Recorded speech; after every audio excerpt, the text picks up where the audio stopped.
Mais on a l'exemple d'une dame qui fréquente beaucoup le centre, qui y travaille d'ailleurs, puisqu'elle travaille dans une entreprise de nettoyage, donc elle est femme de ménage chez nous. Donc elle a commencé les cours, je crois, il y a 6 ans.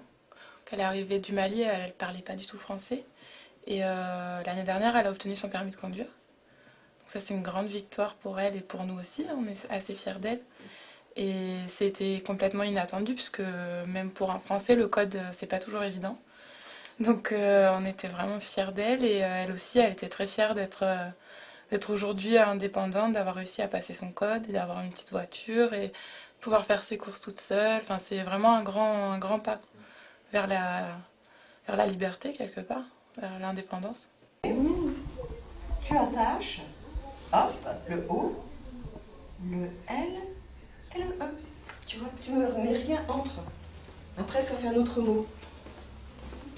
Une personne, elle arrive dans le centre social avec son désir d'apprendre le français. Donc là, on va lui faire un petit test qui va évaluer ses compétences à l'oral et à l'écrit. Donc l'alphabétisation, ça va concerner les personnes qui n'ont jamais été scolarisées dans leur pays d'origine. Et le FLE, français langue étrangère, ça va concerner des gens qui, eux, ont été scolarisés dans leur pays d'origine et parfois jusqu'à des très hauts niveaux d'études. Et ce qu'ils ont en commun, c'est que les uns et les autres viennent à la ZELCO pour apprendre le français.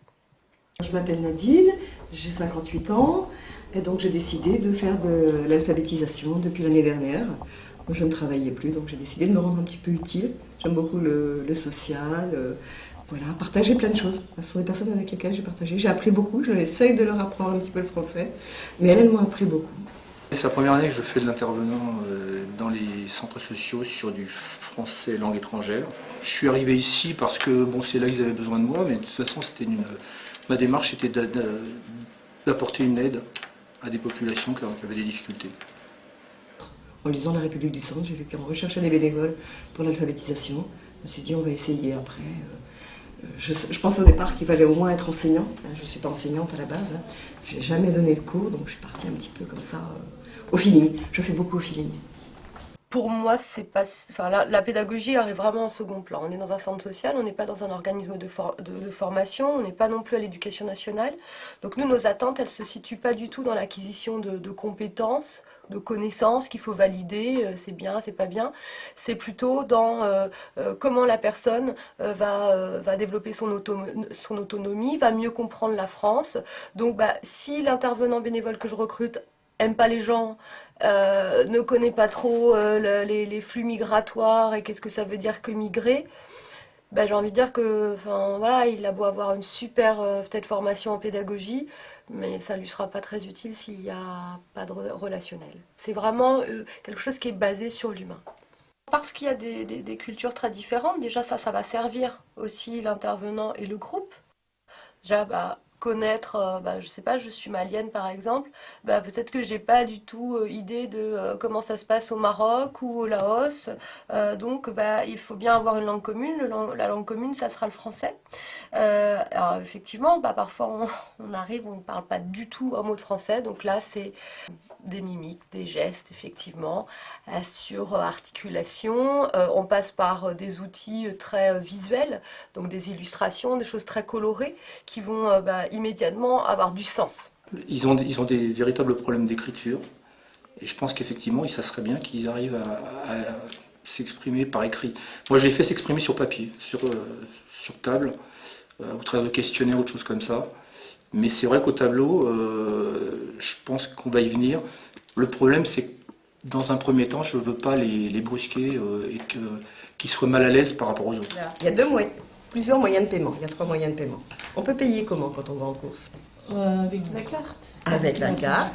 Après, le chèque et les espèces. Le mardi matin et le jeudi matin. Moi, je partage toujours un très bon moment avec ces femmes. On est d'origine toutes différentes. On a une culture différente. C'est vrai qu'on est très différentes, mais on se retrouve. Il y a plein d'amour entre nous. Il y a plein de choses. Et ça, c'est hyper agréable. Alors, il y a la carte. La carte bleue. Ils ont une véritable volonté de s'intégrer, de travailler. Donc c'est vrai que ceux qui sont les plus avancés, souvent patientent par rapport aux moins avancés. Le problème, c'est que nous, il faut qu'on trouve la solution pour arriver à ce que les gens ne s'ennuient pas ou n'aient pas l'impression de perdre leur temps, quoi.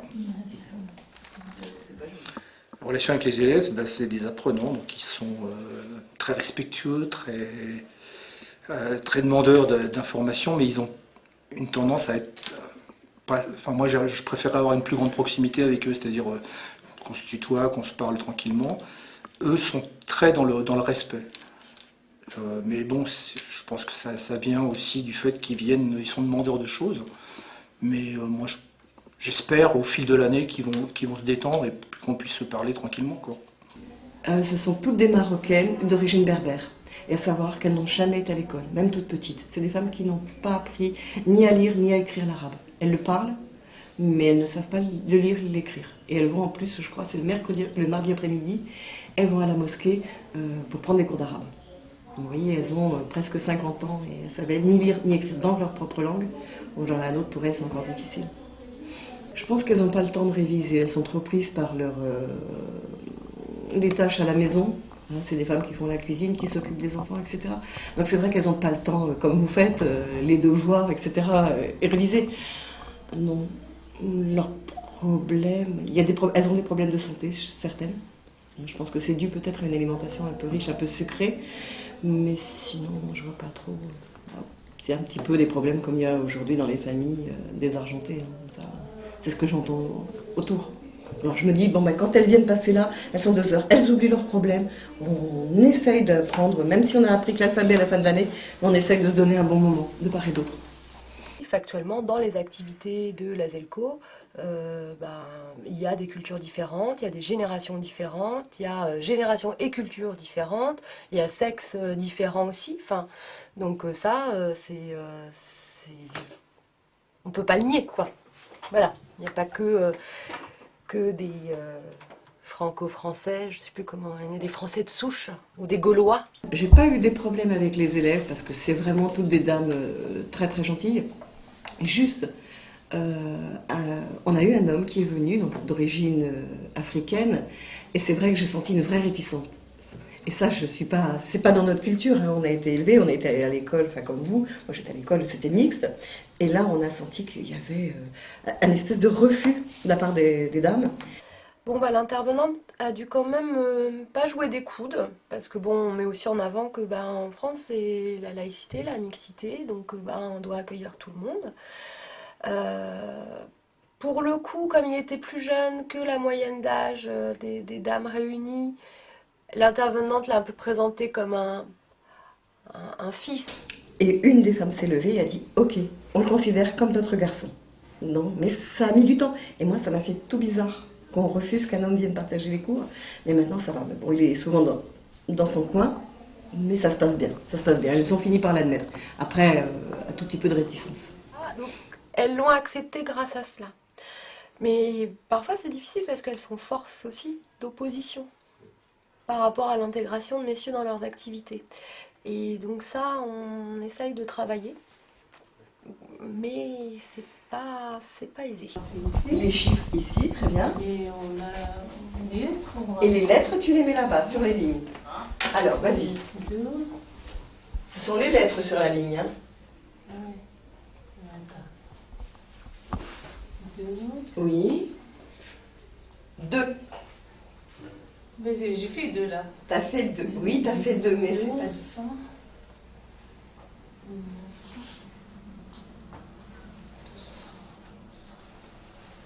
Je vous ai dit que j'ai travaillé 10 ans sur un centre d'appel. Donc le centre d'appel était boulevard des droits de l'homme, population à 70% maghrébine, jeunes maghrébins, donc différents de leurs mamans, hein, beaucoup plus virulents, etc. Mais ça s'est toujours très bien passé. Si on se respecte, à partir du moment où on se respecte l'un et l'autre, ça se passe toujours bien. Et on s'explique quand ça va pas. Tous les jours, je suis un peu étonnée de voir cette mixité, cette entente. Mais déjà, ils vivent ensemble dans le quartier. Donc, ils sont amenés à se côtoyer tous les jours, à se croiser. Donc, il y a une forte solidarité entre eux. Ils se soutiennent beaucoup. En fait, ce que l'on fait, à partir du moment où on rencontre d'autres cultures, on doit être au clair avec sa propre culture, ce qui n'est pas aisé. Parce que finalement, ça oblige à s'interroger sur des évidences. Tiens, le fait que je porte des bagues, que ce soit à la main gauche, à l'annulaire ou au majeur, est-ce que c'est culturel ou c'est individuel ? C'est évident que ne serait-ce que par l'échange avec eux, l'échange qu'on peut avoir avec des gens qui ont des cultures très différentes, de la mienne en particulier, un abord très différent des choses. Moi, je pense que c'est du plus grand intérêt. Vraiment, moi, je trouve ça vraiment très, très intéressant. Au départ, quand j'ai commencé à faire ça, je voulais faire pour aider. Aujourd'hui, je ne fais pas seulement pour aider, mais aussi parce que ça m'intéresse. L'interculturalité oblige à se poser des questions sur sa propre culture et mieux comprendre l'autre. Et pour mieux comprendre l'autre, souvent le fait qu'on se soit soi-même posé des questions sur soi, ça aide à mieux comprendre et à poser des questions sur l'autre. On n'est pas là pour gommer les différences. Ça, c'est certainement, l'interculturalité, c'est certainement pas ça. C'est se rendre compte qu'on a tout un tas de ressemblances. Et on a plus de ressemblances finalement que de différences, mais encore faut-il vouloir ouvrir l'œil et regarder ces ressemblances. Et apprendre à décoder les différences, mais sans jugement de valeur. Je vais vous écrire un mot, vous allez me dire ce que j'ai écrit. C'est en relation donc avec tout ça. La carte, l'échec, les espèces. Et tout ça, c'est en relation avec ce mot-là. Espèces et euros. Et là, j'écris un chiffre en dessous.